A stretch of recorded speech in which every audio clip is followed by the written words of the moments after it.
ഇനി അപകടങ്ങൾ മൂലവും അസുഖങ്ങൾ മൂലവും അപ്രതീക്ഷിതമായി ഉണ്ടായേക്കാവുന്ന ആശുപത്രി ചെലവുകൾക്ക് നിങ്ങൾ എന്താണ് മുൻകരുതൽ എടുത്തിരിക്കുന്നത്?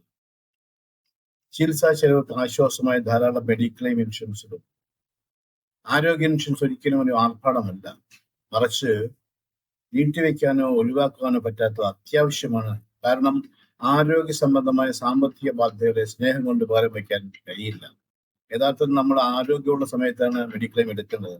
അനാരോഗ്യ സമയത്ത് മെഡിക്ലെയിം, അല്ലെങ്കിൽ ആരോഗ്യമില്ലാത്ത സമയത്ത്, അനാരോഗ്യ സമയത്ത് മെഡിക്ലെയിം എടുക്കാൻ പറ്റില്ല. അതുകൊണ്ട് ഓർക്കുക, ആരോഗ്യമുള്ള സമയത്ത് മെഡിക്ലെയിം എടുക്കുക എത്രയും പെട്ടെന്ന് നേരത്തെ എടുക്കുന്ന അത്രത്തോളം നല്ലതായി. കാരണം നമുക്ക് അതിനുള്ള ഫീച്ചേഴ്സ് കൂടിയിരിക്കും. പല പല കണ്ടീഷൻസും ഉണ്ടാവുന്നുണ്ട്. നമ്മളിപ്പം നേരത്തെ ചില പോളിസിക്കകത്ത് ഒരുപാട് പ്രായം കഴിയുമാകുമ്പോഴത്തേക്ക് കോ പേയ്മെന്റ് ഒക്കെ വരുന്നുണ്ട്. അതിനെയൊക്കെ ഒഴിവാക്കാൻ പറ്റും. അങ്ങനെ കോ പേയ്മെന്റ് ഒഴിവാക്കി ചിലതിനകത്ത് 10%, 30% കോ പേയ്മെന്റ് എന്നുള്ള മെഡിക്ലെയിം ഇൻഷുറൻസ് എല്ലാം ഉണ്ട്. അപ്പൊ ഇങ്ങനെയുള്ള കാര്യങ്ങളെ ഒഴിവാക്കി എത്രയും പെട്ടെന്ന് മെഡിക്ലെയിം എടുക്കുക, അത്രത്തോളം നമുക്ക് സാമ്പത്തികമായി നമ്മളെ എന്തെങ്കിലും ഒരു ഇഷ്യൂ വന്നാൽ നമുക്ക് ബുദ്ധിമുട്ടുണ്ടാകാതെ ഒരു ആശുപത്രി ചെലവുകളിൽ നിന്നെല്ലാം രക്ഷപ്പെടാൻ പറ്റുന്ന ഏക മാർഗം ഈ കാലഘട്ടത്തിലെ മെഡിക്ലെയിം മാത്രമാണ്.